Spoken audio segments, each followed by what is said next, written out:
मेरे हम सुखन, मेरे हम कलम, मेरे हम ख्याल, मेरे हम जुबां, जरा साथ आ, जरा बात कर, जरा कुछ बता, जरा कुछ सुना। मेरे हम सुखन, मेरे हम कलम, मेरे हम ख्याल, मेरे हम जुबां।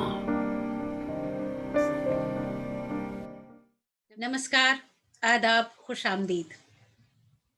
अहमद फराज का एक बड़ा मशहूर शेर है, सुना है बातों से फूल झड़ते हैं। सुना है बातों से फूल झड़ते हैं, ये बात है तो चलो बात करके देखते हैं। तो आज जो हमारी मेहमान है, बातों से फूल झड़ते हैं, बहुत सुंदर लिखती हैं। जितना सुंदर लिखती हैं उतना ही सुंदर पढ़ती हैं, और खुद भी एक बहुत सुंदर व्यक्तित्व की मालिक हैं। तो चलो बात करके देखते हैं। बहुत बहुत स्वागत है डॉक्टर निधि सिंह जी आपका हम सुखन के मंच पर। नमस्कार, कैसी हैं आप? नमस्कार पिताजी, मैं अच्छी हूँ और बहुत-बहुत शुक्रिया आपका मुझे हम सुखन के इस मंच पर अ, आने का मौका देने के लिए। ये मेरे लिए बहुत खुशकिस्मती की बात है कि आपसे रूबरू होना, क्योंकि कुछ लोग होते हैं जिनके साथ मिलकर बैठना ही अपने आप में एक मैं मैं अपनी भाषा में कहूँ तो वो दवा की तरह होता है। अरे तो क्या बात आप है! अच्छा, आप दवा दवा से मुझे याद आया, आपके नाम के पहले डॉक्टर है। तो ये जी। आप साहित्य वाली डॉक्टर हैं या आप डॉक्टर वाली डॉक्टर हैं, मतलब मेडिकल प्रोफेशन से डॉक्टर हैं? जी, मैं मेडिकल प्रोफ़ेशन से ताल्लुक़ रखती हूँ वाओ! और आयुर्वेद मेरा विषय है, अच्छा। कंसल्टेंट फिज़िशियन हूँ और आयुर्वेद के साथ-साथ मैं योग प्रशिक्षक भी हूँ। तो वाह! मेरा ज़्यादा जो ध्यान है वो इस ओर है कि लोग बीमार होने के बाद मेरे पास आएँ और मैं उन्हें दवा दूँ, इससे बेहतर है कि मैं उन्हें पहले ही बीमार स्वस्थ होने से रहे। बचाऊँ। हाँ, जी, बहुत तो बढ़िया, बहुत बढ़िया। ऐसा ही मुझे अनुभव हुआ और इसीलिए मैंने योग की तरफ रुख किया। तो जी, जी। अभी दोनों ही काम एक साथ चल रहे हैं। अच्छा, ये एक ऐसा सोच रहती है अमूमन घरों में माता-पिता की, कि अगर बच्चे शायरी कर रहे हैं या कविताएँ लिख रहे हैं या कुछ भी वो लिखने-विखने की तरफ को अगर बढ़ गए हैं, तो मतलब जी। अब इसका करियर खत्म, पढ़ाई खत्म, ये सब खत्म। तो मैं ये जानना चाहती हूँ कि आप शायरी करते-करते डॉक्टर बनी हैं या डॉक्टरी करने के बाद शायरी शुरू हुई है? दरअसल मेरा सब कुछ शायरी करते-करते ही हुआ है। पर हाँ, ये ज़रूर बात है कि मुझे खुद भी एहसास नहीं था कि वो शायरी है। जी, क्योंकि कम उम्र में जो जिस तरह से लिखते हैं हम जी। और जो भी ख़्याल आते हैं उन्हें कागज़ पे उतारते जाते हैं, तो कुछ ऐसा ही हुआ और शायरी हो रही है ये तो मुझे आज तक भी नहीं मालूम। ये अच्छी बात है, ये विशेषता है कि आप इतना अच्छा लिखती हैं, सुंदर लिखती हैं और आप इतनी सरलता से कह रही हैं कि मुझे आज भी नहीं मालूम कि ये शायरी हो रही है, तो ये तो आपकी विशेषता है। तो बहुत अच्छा, मैं एक बात, हम लोग बातें निकलेंगी तो फिर निकलती चली जाएँगी। आपका नाम जब से ध्यान में है तभी से ये वो मेरे दिमाग में जो चल रहा है ना, वो धीरे-धीरे, धीरे-धीरे हर हर लेखक के साथ ये होता है कि उसकी बहुत सी रचनाएँ बहुत अच्छी होती हैं, मगर कोई एक पता नहीं क्यों लोगों के ज़हन में बिल्कुल अटक जाती है या उनको बहुत ज़्यादा वो लोकप्रिय हो जाती है, आप ये कह सकते हैं। जैसे कुमार भाई की, कुमार विश्वास जी की वो नहीं, कोई दीवाना के, तो गाना को हाँ, कोई ना कोई चीज़ हर किसी का एक वो जैसे सिग्नेचर टाइप का आप उसको कह सकते हैं, सिग्नेचर नोट जैसा, सिग्नेचर पोएम या ऐसा कुछ। तो आपकी बहुत सारे लोग उसको बहुत पसंद करते हैं धीरे-धीरे। तो मैं जी। ये सोच रही थी कि वो धीरे-धीरे हो जाए और फिर हम धीरे-धीरे बातों की ओर बढ़ें। जी, जी, जी। आपने सच कहा कि कई दफ़ा मतलब जब हम कुछ लिखते हैं, तो वो जी। चीज़ शायद आपकी नज़र में इतनी बड़ी नहीं होती, हुँ, लेकिन लोगों के दिलों में शायद इतनी आसानी से उतर जाती है कि जी, वो फिर बस सबको प्रिय हो जाती है। तो वो पसंद कुछ आ ऐसा जाती है, ही बिल्कुल, हुआ बिल्कुल। एक ग़ज़ल के साथ और वो है धीरे-धीरे। जी। मतलब आज भी मैं सच बताऊँ तो बैंगलोर के जो युवा हैं, वो तो मतलब दीवाने से हैं इस ग़ज़ल के, मुझे नहीं पता क्यों। अक्सर मेरे पास मैसेजेस आते हैं कि हम अपने ग्रुप में भी बैठते हैं, तो हम जी, इसे गुनगुनाते रहते हैं। तो मैं पढ़ देती हूँ वो गज़ल जी, ही जी, आपके ज़रूर। हुँ, तमन्ना जगाना मगर धीरे-धीरे, तमन्ना जगाना मगर धीरे-धीरे, मेरे चाँद आना मगर धीरे-धीरे, वाह! तमन्ना जगाना मगर धीरे-धीरे, मैं तपती हुई जेठ की दोपहर हूँ, वाह! मैं तपती हुई जेठ की दोपहर हूँ, मैं तपती हुई जेठ की दोपहर हूँ, घटा बन के छाना मगर मगर धीरे-धीरे, वाह! धीरे-धीरे, बहुत सुंदर। घटा बन के छाना मगर धीरे-धीरे, मेरे चाँद आना मगर धीरे-धीरे, तमन्ना जगाना मगर धीरे-धीरे। वाह! और इसका सीधे मैं मक्ता ही पेश कर देती हूँ आपके आगे। जी। अगर आप चाहें तो पूरी गज़ल भी नहीं, सुना पूरी सकती हूँ। सुना दें आप, पूरी सुना दें, बहुत सुंदर गज़ल है, सुना दें आप। जी, तो मुक़द्दर के घावों से छलनी हुए हैं, मुक़द्दर के घावों से हुँ, छलनी हुए हैं, मुक़द्दर के घावों से छलनी हुए हैं, गले से हाँ, हाँ, लगाना वाह! मगर बहुत सुंदर, धीरे-धीरे, बहुत सुंदर। गले से लगाना मगर धीरे-धीरे, मेरे चाँद आना मगर धीरे-धीरे, तमन्ना जगाना मगर धीरे-धीरे। वाह! ये नज़दीकियाँ दूर करती हैं अक्सर, वाह! ये नज़दीकियाँ दूर करती हैं अक्सर, ये नज़दीकियाँ दूर करती हैं अक्सर, तो मिलना मगर मिलाना धीरे-धीरे, वाह, वाह! मगर वाह! धीरे-धीरे, तो मिलना मिलाना मगर बहुत सुंदर, बहुत सुंदर। धीरे-धीरे, मेरे चाँद आना मगर धीरे-धीरे, तमन्ना जगाना मगर धीरे-धीरे। वाह! और मक्ता देखिए कि जी, इरशाद।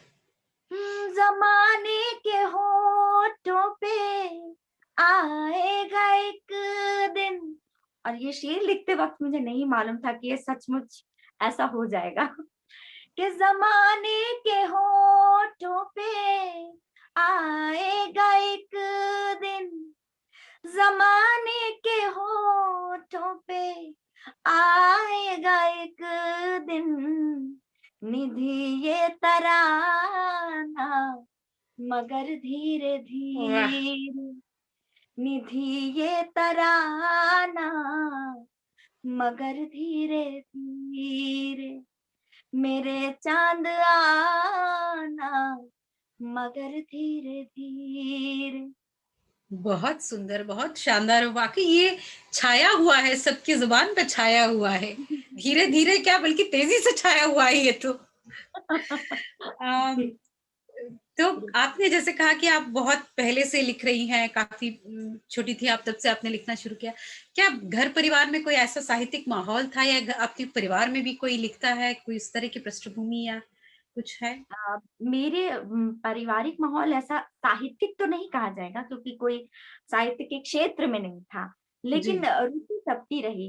मेरे नाना जी शिक्षक थे और वो बहुत अच्छी कविताएँ करते थे। वाह! मेरी नानी माँ अभी हैं और वो अभी भी लिखती रहती हैं। मेरी माँ हिंदी के क्षेत्र से ताल्लुक रखती हैं। मेरे पिताजी को खुद उनके बचपन से इतना इंटरेस्ट था, इतनी रुचि थी उनकी साहित्य में कि जी। मैंने शुरू से बचपन से ही अपने घर में भंडार देखा है पुस्तकों का। हुँ, मतलब चाहे वो उर्दू साहित्य हो, चाहे वो हिंदी साहित्य हो, चाहे वो वेद हो, उपनिषद हो। हुँ, मेरे हुँ। पापा को मैंने हमेशा ही उपनिषद पढ़ते हुए पाया और तो एक जो माहौल कहेंगे या जो घर में उस वो ज़माना तो कैसेट्स का होता था। जी, तो जी। जी और संगीत में सबसे पहले रुचि जो आई वो संगीत में आई क्योंकि अच्छा। मेरी माँ को संगीत बहुत पसंद था। मेरे नाना जी की तरफ से मुझे वो संगीत विरासत में मिला। वो खुद बहुत अच्छे और आशु कवि थे वो। मतलब जैसे गाँव में बैठते हैं लोग मानस गाते हाँ हैं, जी, जी, तो वो जी। बैठे-बैठे गाते-गाते उनकी पंक्तियाँ होती थी और वो उसी तरह से गाते थे। तो वाह! कहीं न कहीं वो चीज़ मेरी माँ में आई और मेरी मम्मी से मुझे मिली। हुँ, मतलब जब मैं छोटी थी, एलकेजी में थी, तो हुँ। मुझे याद है मेरी मम्मी काम करती रहती थी और वो मुझे गा-गा के सुनाती रहती थी और बोलती थी रिपीट करो। तो वो जो उम्र होती है 5 साल की उम्र, हुँ, उस हुँ। उम्र में आप बिलीव नहीं करेंगी मुझे कितने सारे देशभक्ति गीत याद थे, कंठस्थ थे पूरी तरह। बिल्कुल, वाह! और मैं बड़ी हुँ, फ़ेमस थी, हम एक कस्बे में रहते थे, जी। तो इसलिए फ़ेमस हो गई कि एक बच्ची है जो रिक्शे में जाती है स्कूल और हाँ, पूरे रास्ते गाते हुए गाती जाती है। जाती है। वाह! मतलब मैं घर से स्कूल तक और हाँ, बिना किसी परेशानी के कोई मतलब झिझक नहीं और बस मैं हुँ, सारे रास्ते सारे राष्ट्रभक्ति गीत गाती हुई जाती थी। तो हुँ, इस तरह कई लोग तो मुझे जानने लगे थे तभी से, कुछ जो बीच की दुकानें थी, तो वो जी। भैया लोग रिक्शे को रोक के और हुँ। फिर वो मुझे गुलाब जामुन, किसी दिन लड्डू और ये सब खिलाने के बहाने से पहले एक गाना सुनते थे तो बहुत बढ़िया। और वो मिठाई के लालच में मैं हर रोज़ घर से ये प्लान करके चलती थी कि आज मुझे कौन-सा गीत सुनाना है। तो गले की मिठास मतलब सुर माँ ने दिए और मिठास वो मिठाइयों से आ गई। जी, जी। तो जी। वो यहाँ से हुआ कि जब आपको गीतों में मुझे रुचि हो गई और याद हो जाते थे, गीत याद हो जाते थे और वो गीतों के बाद फिर ऐसा हो गया कि मेरे पिताजी ने इस क्षेत्र में मुझे मतलब काफ़ी स्ट्रिक्ट रहे वो हमेशा से, लेकिन जी। जो बनाया है, जो तराशा है वो उनकी वजह से है और वो कभी भी प्रत्यक्ष रूप से नहीं उन्होंने कोई ऐसे किया कि वो मेरे साथ बैठे हों किसी चीज़ के लिए। हुँ, हुँ। ना उनके नेचर में नहीं था लेकिन कह-कह के जो हम जिसे कहते थे पापा का प्रवचन शुरू हो जाएगा, तो वो प्रवचन देख-देख के उन्होंने मानस पढ़ने के लिए बिल्कुल तो शुरुआत में तो वो ज़बरदस्ती सा लग रहा था कि मानस पढ़ो, रोज़ पढ़ो, रोज़ पढ़ो। हुँ, तो हुँ, अब कभी तुम्हें हिंदी में प्रश्नोत्तर याद नहीं करने पड़ेंगे। मैंने शुरू हुँ, किया और वो रोज़ रात में मैं 5 दोहे पढ़ के सोती थी। हुँ, हुँ। और ये जो एक रूटीन बना उसके बाद से मैंने 3 दफ़ा पूरी मानस अच्छी तरह से अर्थ सहित उसको पढ़ पढ़ा। लिया है स्कूल जी। के दौर में। हुँ, अ, हुँ। तो उसका बहुत असर पड़ा क्योंकि उसकी वजह जी। से छंदों की पहचान हुई हुँ, और काव्य में और भी रुचि हो गई। अर्थ समझना आसान हो गया। हुँ। तो ये सारी चीज़ें एक साथ चलती गईं और बिल्कुल। उसकी वजह से शायद मैं इस ओर झुकी। जी। कौन से शहर में आपका बचपन बीता है? किस शहर का आप ज़िक्र कर रही हैं? जी, एक कस्बा है मध्य प्रदेश में देवलोन। अच्छा। जी, वहाँ पे बाणसागर सोन नदी है और सोन नदी के हाँ, किनारे बसा हुआ एक बहुत प्यारा कस्बा है, पहाड़ियों से घिरा हुआ और वाह! वहाँ उस वक़्त बाणसागर डैम का प्रोजेक्ट चल रहा था। जी, तो जी, एक जी। बहुत ही खूबसूरत कॉलोनी बसाई गई और मैं कहूँगी कि मेरा बचपन बहुत ही खूबसूरत बीता है। और उसी वाह! नदी के किनारे मेरी स्कूल, उसकी जी, खिड़की से देखते हुए वो बारिश के दिनों में वो जो पूरा झरना बहता था उस डैम से, वो जी। आज भी पुलकित कर देता है मुझे बिल्कुल। बहुत जी। खूबसूरत यादें हैं बचपन की। इन्हीं सब चीज़ों ने आपके लेखन को एक तरह से कहना चाहिए एनरिच किया है, समृद्ध किया है। बिल्कुल, बिल्कुल। और बताएँ जब आप कॉलेज में पहुँची और कैसे आप चुपचाप लिखती रहीं, फिर ये सामने कैसे आया, वो क्या किस्सा हुआ? वो भी कुछ काफ़ी दिलचस्प कहानी है। वो किस्सा भी ऐसा ही है क्योंकि कभी सोचा तो नहीं था कि मैं जो लिख रही हूँ उसे लिखना कहते हैं, मुझे नहीं मालूम था। तो जी। जब कक्षा 5 में थी शायद तो मैंने पहली कविता लिखी। हुँ, फिर कुछ दिनों बाद लगा कि ये क और मैंने स्कूल में उसे गा भी दिया। तो फिर कुछ दिनों बाद लगा ये भूल जाएगी तो फिर मैंने क्या किया कि मैंने अपनी मेरी जो सबसे प्यारी सखी है, तो हुँ, मैंने उससे बोला कि यार मैंने कुछ-कुछ तो लिखती हूँ हुँ, और पर मैं क्या करूँ मुझे भूल जाएगा। तो उसने कहा तो लिख ना पागल। तो हुँ। मैंने कहा लिखूँ किसमें घर में सब देख लेंगे। वो मुझे पता नहीं क्यों एक संकोच सा था। स्कूल स्कूल में ही, स्कूल के समय हाँ, में ही। तो जी, स्कूल के समय की बात है, तो जी। मेरी सहेली ने अब वो भी घर में कॉपी कैसे माँगे अलग से कि एक कॉपी चाहिए मुझे कुछ अलग लिखना है। लिखना है। हुँ, तो वो फिर हमने क्या किया कि उस ज़माने में हम ना खुद से कॉपियाँ बना लेते थे, तो पेजेस हुँ, फाड़े, उन्हें हुँ, फ़ोल्ड किया, उसमें काट-काट के उसको उसकी कॉपी बनाई फ़ोल्ड कर के, कोई स्टेपलर नहीं, कुछ यूज़ नहीं हुँ, किया। हुँ। वो मेरी पहली डायरी थी कविता की और मैं वाह! उसमें कविता लिख देती थी और फिर वापस अपनी सहेली के बैग में रख देती थी। वो है आपके कि वो पास अभी? वो तो बिल्कुल नहीं ऐतिहासिक है चीज़ हो वही गई। ऐतिहासिक चीज़ बिल्कुल हो गई लेकिन धरोहर। बाद में ये हुआ कि वो अलग शहर चली गई, मैं अलग शहर। अब याद भी आई तो अब ना तो उसे याद है ना मुझे याद है। वो कहाँ गई वो जी। डायरी पर वो किस्सा बड़ा अच्छा था। तो ऐसे करके स्कूल के ज़माने में मैंने जो कुछ भी लिखा वो सब मेरी सहेली के बैग में ही रह गया हुँ, और मुझे तब तक नहीं पता था। फिर उसके बाद मैंने जब थोड़ा बड़ी हुई मेरे ख़्याल में 11th या 12th की बात है, तब जी। मैंने जो मुझे लगता था तब कि मैं गज़ल लिख रही हूँ। हुँ, वो गज़ल तो कतई नहीं थी तो उसे मैंने नोट डाउन किया और फिर जब हम देहरादून के पास रीवा शहर है, जी। तो मेरी पैदाइश वहीं की है। तो फिर अच्छा। हम वहाँ आ गए कॉलेज के लिए क्योंकि वहाँ पे गवर्नमेंट हॉस्पिटल था और कॉलेज था। जी। आयुर्वेद में मेरा सिलेक्शन हुआ तो फिर यहाँ आ गई जब यहाँ आई वो किस्सा बहुत दिलचस्प है और वहीं से शायद शुरुआत हुई क्योंकि यहाँ मैं जहाँ हमारा घर बना, वहाँ पे पास ही में बहुत ही प्रसिद्ध हाइकू लेखक प्रोफेसर आदित्य प्रताप सिंह जी का घर था। अच्छा, तो जी। वो एक ऐसी शख्सियत थे कि जिनके यहाँ मतलब उस पूरे जो जिसे कहेंगे उस क्षेत्र के, ना सिर्फ उस शहर के मतलब कि जी, उस जी, पूरे क्षेत्र के जो साहित्यकार थे जी। और जो मकबूल शुअरा होते थे, उन सबका जमावड़ा लगा रहता था उनके हुँ, घर में। हुँ। रोज़ आना-जाना और सब कुछ। तो तब तक मैं उनसे भी वाकिफ़ नहीं थी, उनसे कोई ऐसा मुलाकात हुई नहीं थी। जी। उनका जन्मदिन बहुत ही बड़ा कवि सम्मेलन के रूप में मनाया जाता था। तो एक अच्छा। दफ़ा बस हो रहा था और मैंने आवाज़ सुनी एक से एक कवि रचनाएँ सुना रहे हैं, मुझसे हुँ, रहा नहीं गया। मैंने बस मेरी मम्मी को बोला, "मम्मी चलो चलते हैं और हुँ, कवि सम्मेलन हो रहा है, कोई क्या रोकेगा? कविता सुनने से कोई कैसे रोकेगा?" अब हुँ, वो मैंने इतनी ज़िद की कि मजबूर हो गई वो, फिर गए हम वहाँ पे। मैं हुँ, सुन रही हूँ, सुनते-सुनते अचानक जाने क्या हुआ, मैंने बस मम्मी से कहा कि मम्मी मैं भी कुछ सुना दूँ? उन्होंने हुँ, सोचा किसी कवि की रचना सुनाना चाह रही होगी। हुँ, मम्मी को संकोच हो रहा था लेकिन इतने में प्रोफ़ेसर साहब की बेटी हैं, उन्होंने सुन लिया और उन्होंने बोला कि अरे! हमारी बघेली भाषा में बोला कि अरे ये बिटिया कुछ सुनाई भाई। हुँ, तो सबने बोला हाँ, हाँ, बिल्कुल आए हुँ, और वो मेरा तब 17 साल की उम्र थी।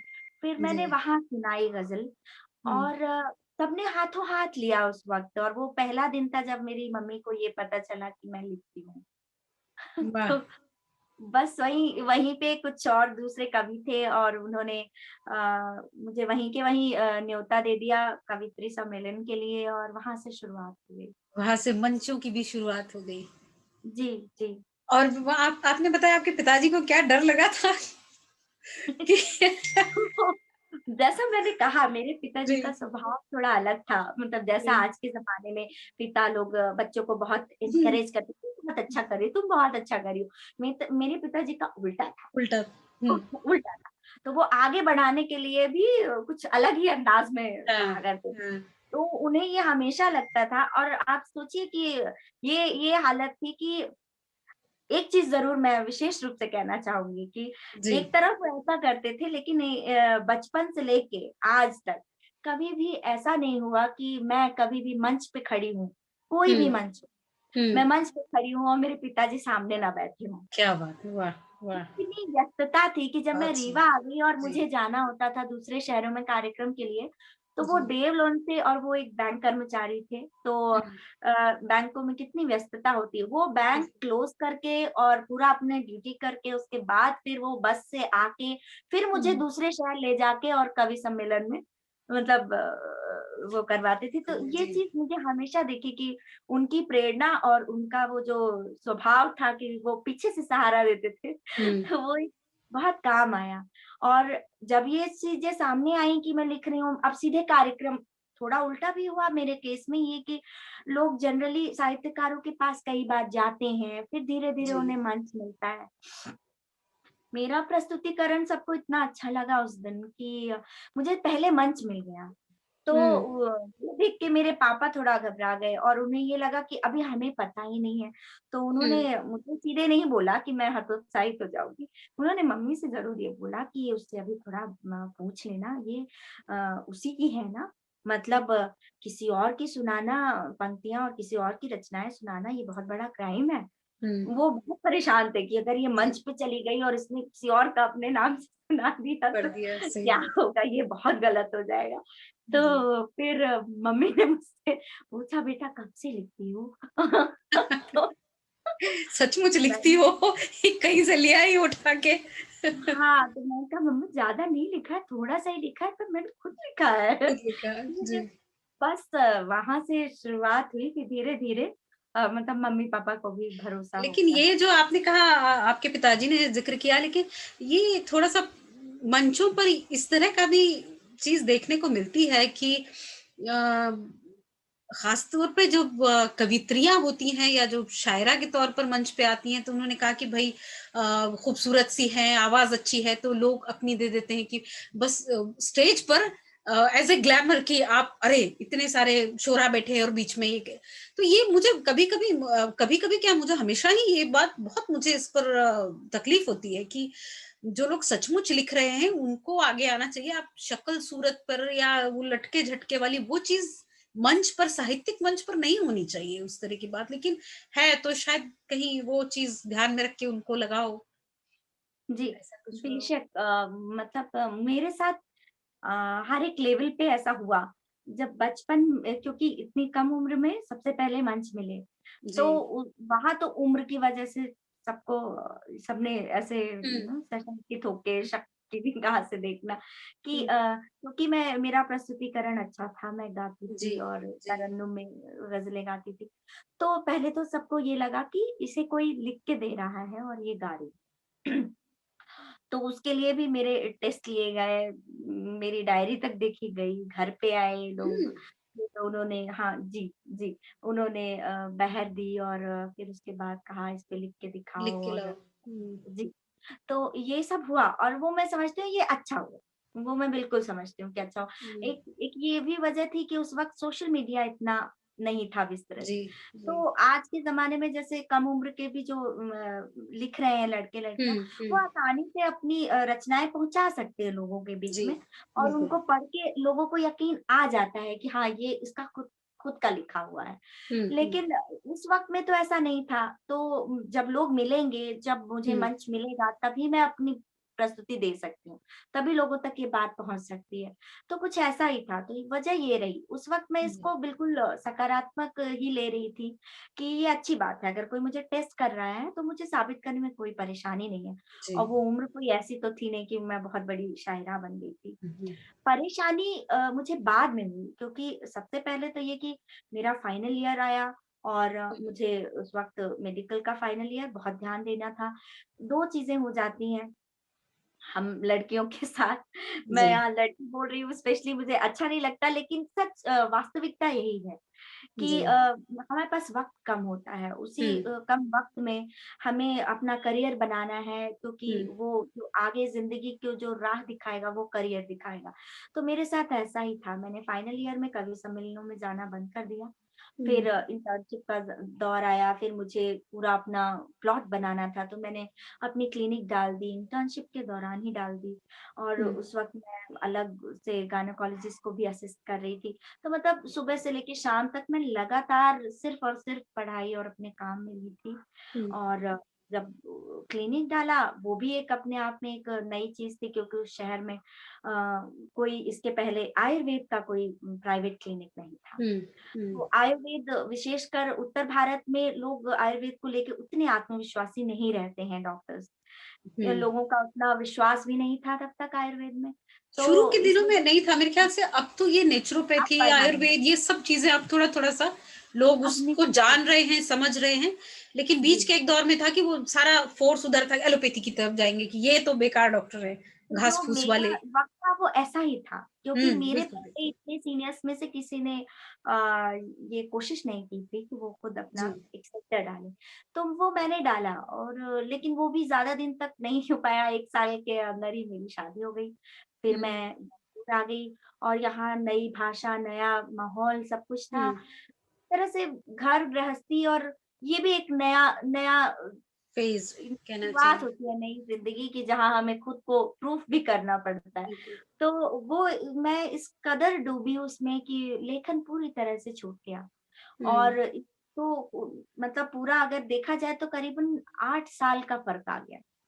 8 हुँ। साल के बाद मैंने मेरी बहन के कहने पर जी, मैं सोशल मीडिया वगैरह देखना शुरू किया। मैंने जी। शुरुआत की थोड़ा, क्योंकि उसने मुझे बहुत कहा कि आप प्लीज़ शुरू कीजिए, आप आइए इस जगह। सोशल मीडिया भी बहुत अ, बड़ी शक्ति बन चुका है, मतलब लोगों को एक प्लेटफ़ॉर्म आपकी देने के लिए। सिस्टर बॉलीवुड में सिंगिंग करती हैं, ऐसा कुछ है ना जी शायद? हाँ, जी, क्या कज़िन्स उनका हैं। नाम क्या आपने ध्यान से उतर प्रतिभा गया? सिंह बघेल, प्रतिभा सिंह बघेल। तो जी, कुछ ऐसा हो गया कि जब वो स्ट्रगल कर रही थी, मतलब जब उसकी शुरुआत हुई सारेगामा से, तो उसके लिए मैं लगी हुई थी। हम लोगों ने पूरी तरह से उसे सपोर्ट करने जी, में और उसकी शुरुआत करने में हम सब बिल्कुल जुट गए थे।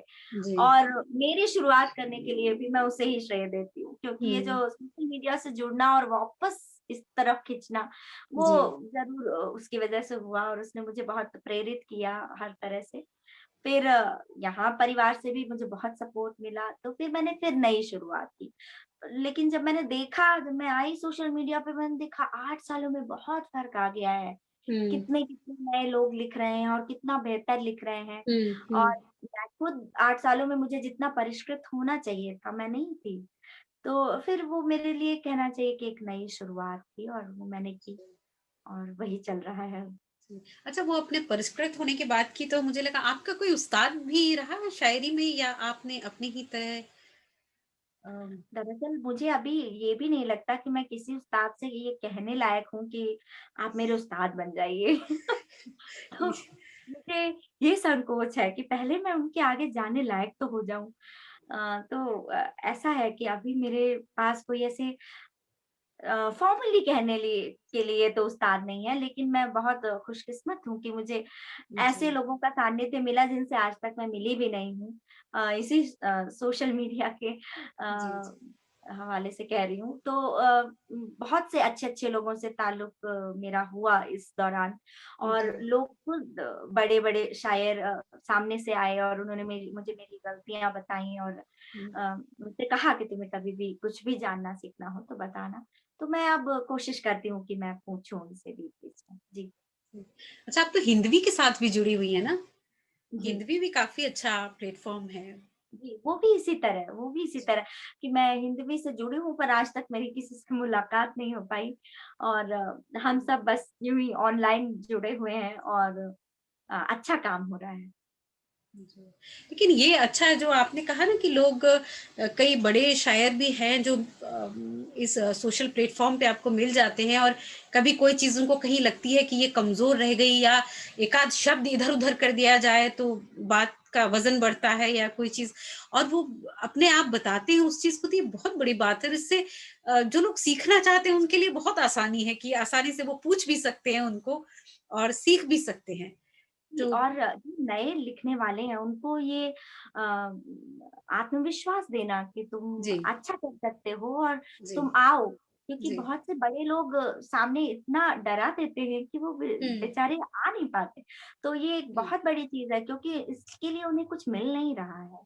जी, लेकिन इसके बावजूद ये उनका स्नेह ही कहा जाएगा, और इसीलिए मैं बिल्कुल कुछ नाम भी लेना चाहूँगी यहाँ पे। मैं जब आई सोशल मीडिया में तो बहुत से लोग खुद से सामने आए, और मैं थोड़ा स्वभाव, आप कह सकते हैं कि थोड़ा संकोची स्वभाव है। मैं जी, नहीं आ पाती थी सामने, इतना मुझे लगता था, हमेशा एक झिझक लगती थी कि मैं कैसे कहूँ? तो पर लोग खुद जुड़े और खुद सामने आए कि आप अच्छा कर रही हैं। अब जैसे कि हिंदवी की ही बात ले लें, तो हिंदवी के लिए खुद विकास जी ने मुझे कहा कि जी। मैं एक सीरीज़ चला रहा हूँ और आप उसकी एंकरिंग कीजिए। मैं तो डर गई, मैंने कहा हिंदवी, आपका इतना प्यारा ग्रुप जी, है और आप इतने बड़े-बड़े शायर जुड़े हैं और आप मुझे कह रहे हैं।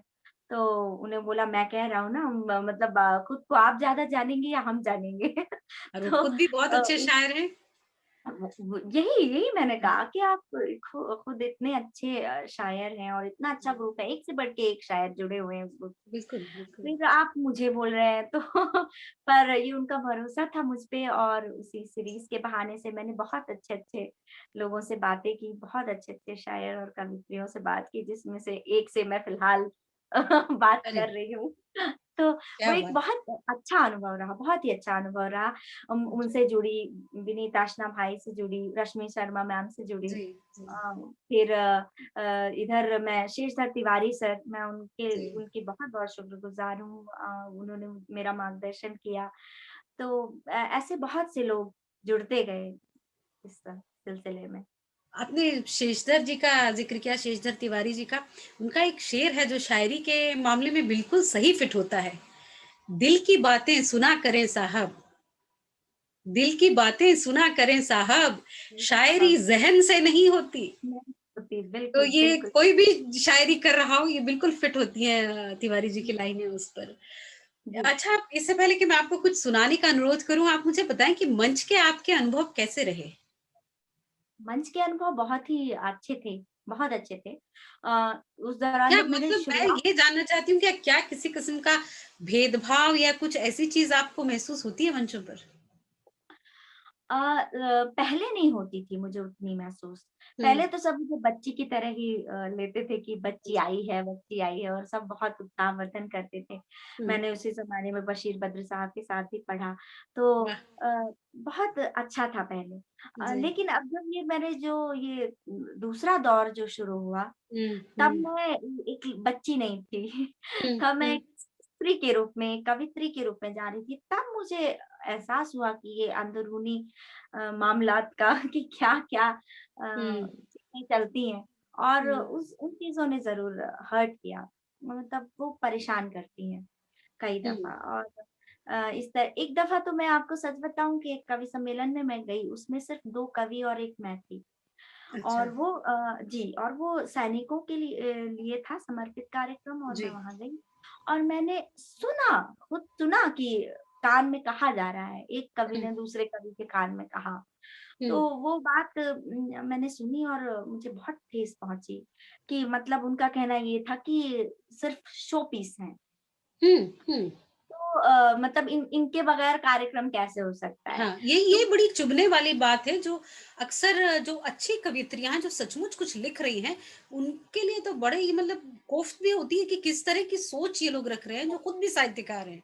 बहुत ज़्यादा। फिर और ये एक मैं है मानती हूँ ज़रा-सा जी। मैं मानती हूँ कहीं कोई कर रहा होगा ऐसा, लेकिन वो बात तो मेरे ख़्याल में हर एक पे लागू होती है। वो सिर्फ़ कवित्रियों पे लागू नहीं होती। हुँ, हुँ, कवियों पे भी लागू होती है, बहुत से बिल्कुल, कवि भी कुछ अलग दिशा में काम करते हैं। तो जी। आप इस तरह से सिर्फ़ कवित्रियों के प्रति ऐसा नहीं सोच सकते। हुँ, तो पहली हुँ, बात मेरे साथ ये परेशानी हुई कि अ, तरन्नुम में गाती हैं, जी। तो गाने की वज़ह से आ रहे हैं। हुँ, फिर हो जाता है कि लुक की वजह से आ रहे हैं। हुँ, हुँ, फिर सुंदर ये है हो जाता इसलिए आ है रहे कि जी। जी, फिर ये हो हुँ, जाता है कि स्त्री है तो भई क्योंकि मंच में हुँ, एक रखना है हुँ, शो पीस तो इसलिए ला रहे तो हैं। इसलिए तो आ वो गई। हाँ, ये हाँ। चीज़ें बहुत ज़्यादा परेशान करती हैं हाँ, ये हमको पर तकलीफ देने वाले विषय है ही और मुझे समझ बहुत नहीं आता कि इसके लिए क्या किया जाए और लोगों को क्या करना चाहिए इसके खिलाफ कि इस तरह की बात नहीं होनी चाहिए अब।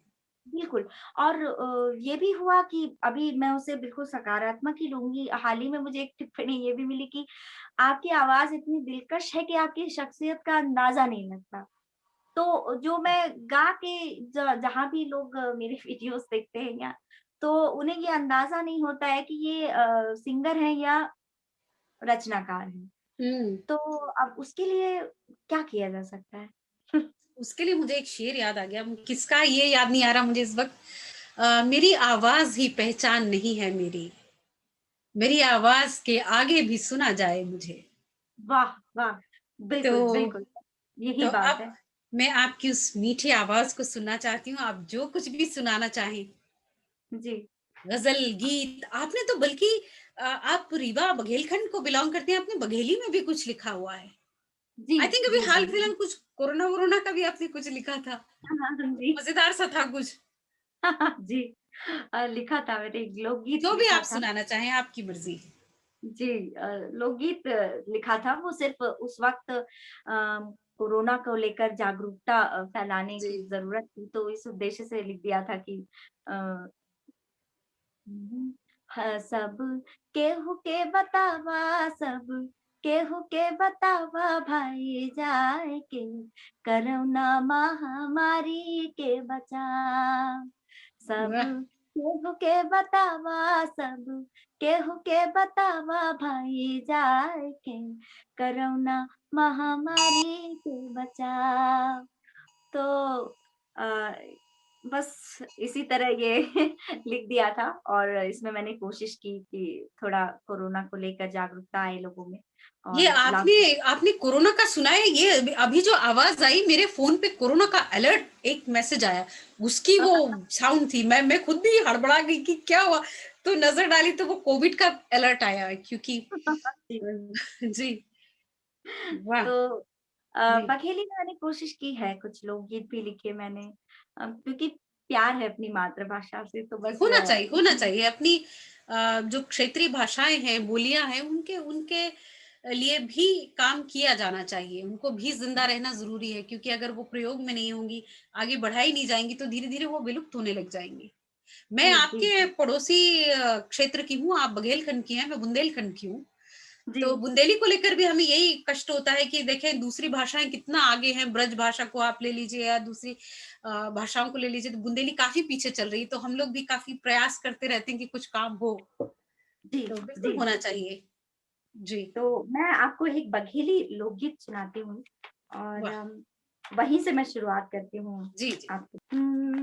बरसन लागी बदरिया सकेरी मोरे सजना नाए वाह! बरसन लागी बदरिया सकेरी मोरे सजना नाए कारी कोयलिया जियरा जलाए अम्बुआ के डार कुहुकती जाए कारी कोयलिया जियरा जलाए अम्बुआ के डार कुहुकती जाए तरसे मोरी नजरिया सखीरी मोरे सजना नाए तरसे मोरी नजरिया सखीरी मोरे सजना नाए सीतर बदरा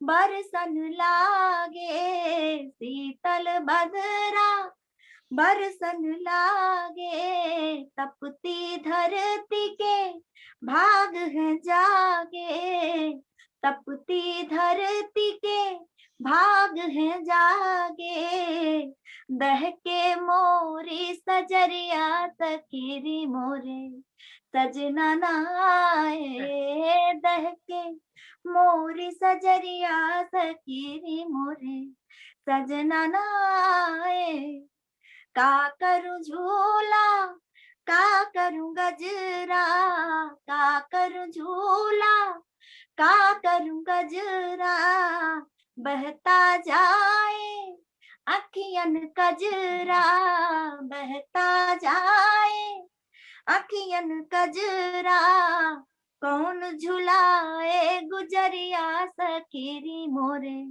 सजना नाए, कौन झुलाए गुजरिया सखीरी मोरे, सजना नाए, बरसन लागे बदरिया सखीरी मोरे, सजना नाए।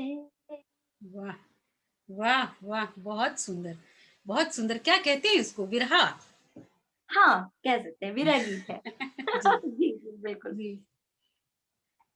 तो और ये जी, और कुछ भी सुनेंगे? अ, मैं फागुन आ रहा है तो मैं फागुन के ऊपर भी आपको एक सुनाती हूँ, एक ठीक है। छोटा। ठीक।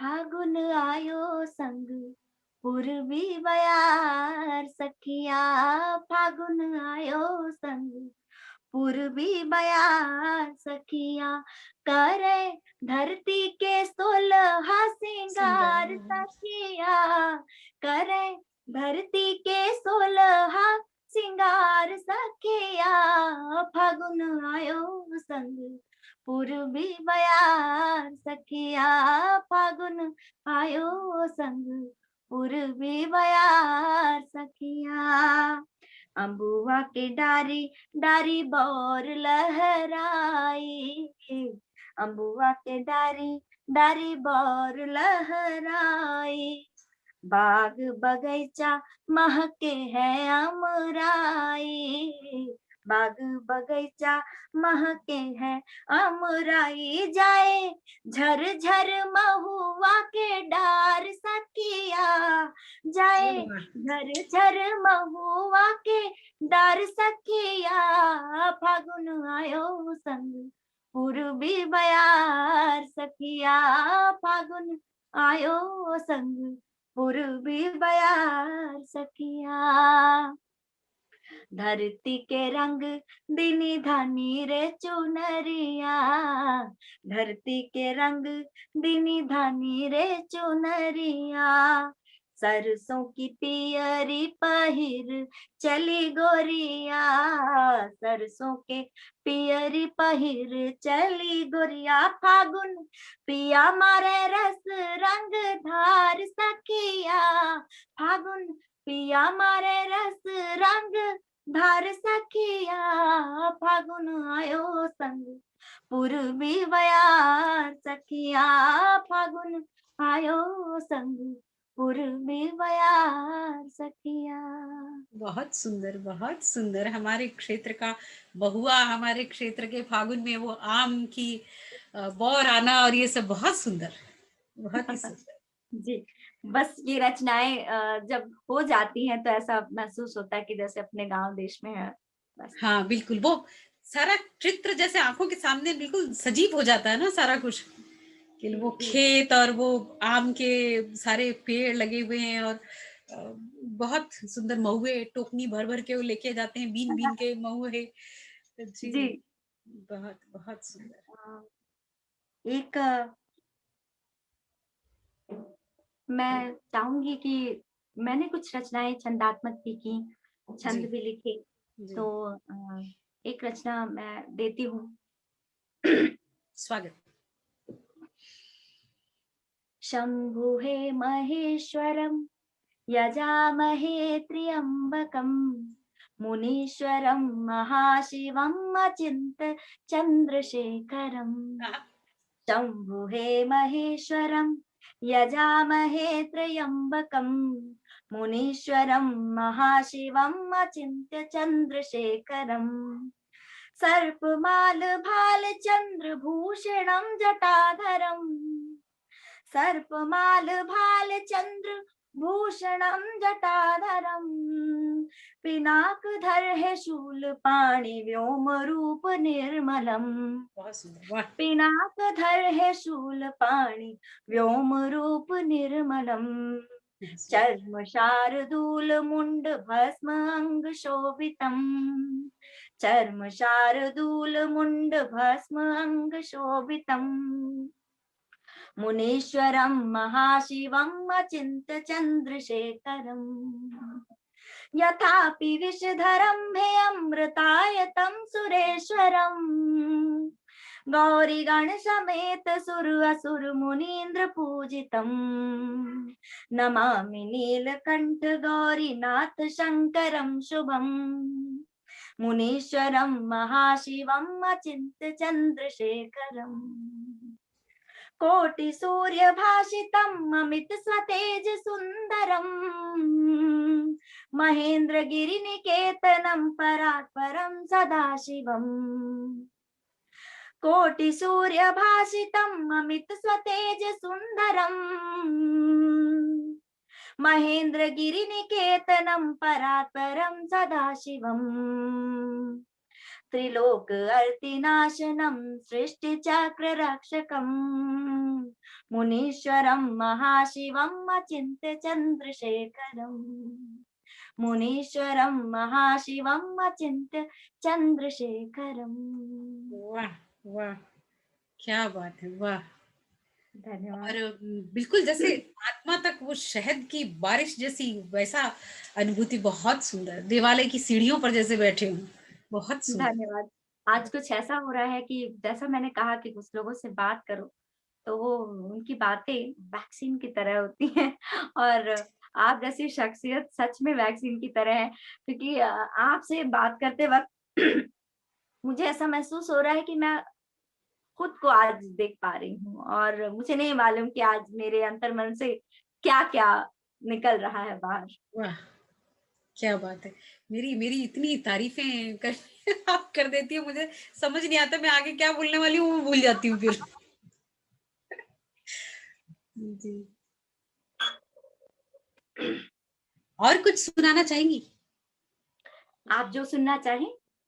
कुछ भी सुना दीजिए छोटा-सा। जी। मैं गज़ल पे आती हूँ। जी। अ, सुनिए। आप तरन्नुम में ही सुनना चाहेंगे तो तरन्नुम। तरन्नुम का मज़ा ही अलग है। आप देखें कि ये भी एक जादूगरी होती है। शब्द कितने भी आपके चमत्कारी हों, अच्छे हों और कितना भी वो आपको लुभावने लग रहे हों, लेकिन जब उसमें सुर की मिठास मिल जाती है ना, तो उसका इम्पैक्ट जो है वो पता नहीं कई गुना बढ़ जाता है। उसका असर बहुत द्विगुणित हो उसमें जाता है, 4 गुना बढ़ जाता है वो। आत्मा तक उतरता है ऐसा बिल्कुल, प्रतीत होता है। बिल्कुल, बिल्कुल। जी, बिल्कुल देखें। जी। हम्म, कहानी से कहानी से भले बाहर रहे हैं।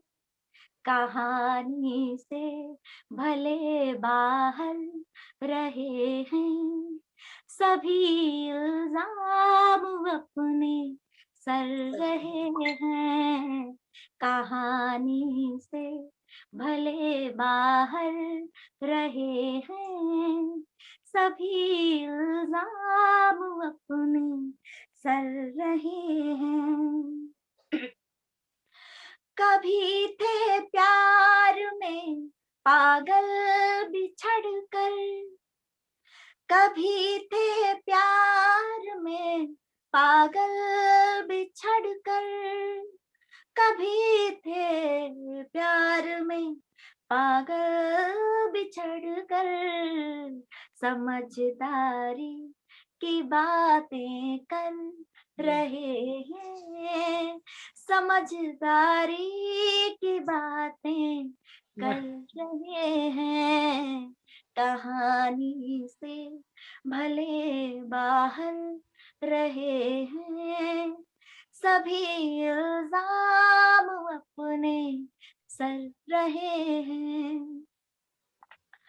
और देखें कि तुम्हें पूजा है वेदों सारी चाहें।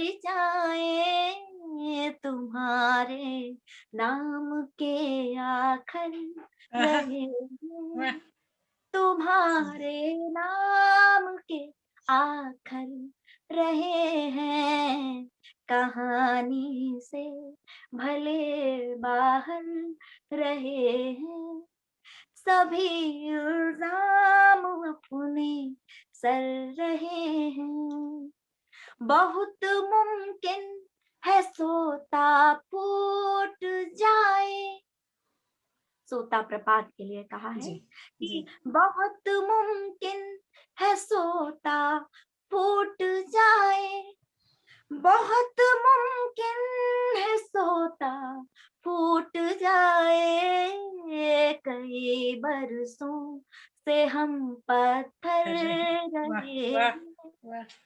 कई बहुत बरसों सुंदर से प्रयोग है, वाह! पत्थर रहे हैं, कहानी से भले बाहर रहे हैं। और वक्ता देखिए कि निधि गुल आज मुरझाए हैं जो कल, निधि गुल आज मुरझाए हैं जो कल, निधि गुल आज मुरझाए हैं जो कल, यही तो खुशबुओं के घर रहे हैं, यही तो खुशबुओं के घर रहे हैं, कहानी से भले बाहर रहे हैं, सभी इल्जाम भी हम पर रहे हैं, कहानी से। वाह, वाह, वाह! बहुत सुंदर, बहुत सुंदर। कहानी से भले बाहर रहे हैं और हम हमारी दुआ है, हम सुखन के मंच की दुआ है, हम सभी की दुआ है कि कहानी से आप बिल्कुल बाहर रह भी नहीं सकती हैं। आप जितना काम कर रही हैं, जितनी विधाओं में आपका लेखन है, तो कहानी जब भी लिखी जाएगी, इतिहास लिखा जाएगा, तो डॉक्टर निधि सिंह तो वहाँ मौजूद होंगी, कहानी से बाहर हो नहीं सकती। आपके लिए, भविष्य के लिए और आपके और बेहतरीन लेखन के लिए और सारा जो जीवन का आप तालमेल बिठा के अपना काम कर रही हैं, उस सब के लिए हमारी ओर से बहुत-बहुत शुभकामनाएँ। आपने समय निकाला, हमारे साथ आईं, बहुत-बहुत धन्यवाद। बहुत-बहुत शुक्रिया आपका मुझे इस कार्यक्रम में बुलाने के लिए, और ये निश्चित रूप से ये कार्यक्रम और आज आपके साथ हुई ये गुफ्तगू मेरे खुद के व्यक्तित्व में एक उठाव लेकर आएगी, मुझे ये पता है। और आखिर में बस अपने ही एक शेर के साथ मैं आपको जी, अलविदा ज़रूर, कहूँगी कि ज़रूर। कदम कदम से मिलेंगे तो सफर तय होगा, वाह! कदम कदम से मिलेंगे तो सफर तय होगा, जो हौसला न गया हार हुनर तय होगा। वाह! तो बहुत बस सुंदर, बहुत सुंदर। बस यही कोशिश रहेगी कि कदम से कदम मिलते रहें और बिल्कुल, धीरे-धीरे बढ़ती रहूँ और आप सबका आशीर्वाद मिलता रहे। बिल्कुल, बिल्कुल, बहुत-बहुत कभी हौसला कभी कम होगा ही नहीं। जी, बिल्कुल, हमेशा बहुत-बहुत बना शुक्रिया। रहेगा और आप हमेशा आगे जाएँगी। बहुत बहुत धन्यवाद, शुक्रिया, बहुत धन्यवाद। बहुत शुक्रिया। मुझे पूरी उम्मीद है कि हम सुखन की कड़ियाँ हमारे देखने वालों को, सुनने वालों को पसंद आ रही होंगी। अगली कड़ी में फिर मिलेंगे किसी बेहतरीन शायर के साथ या किसी शायरा के साथ। इंतज़ार कीजिएगा, मिलते हैं। नमस्कार।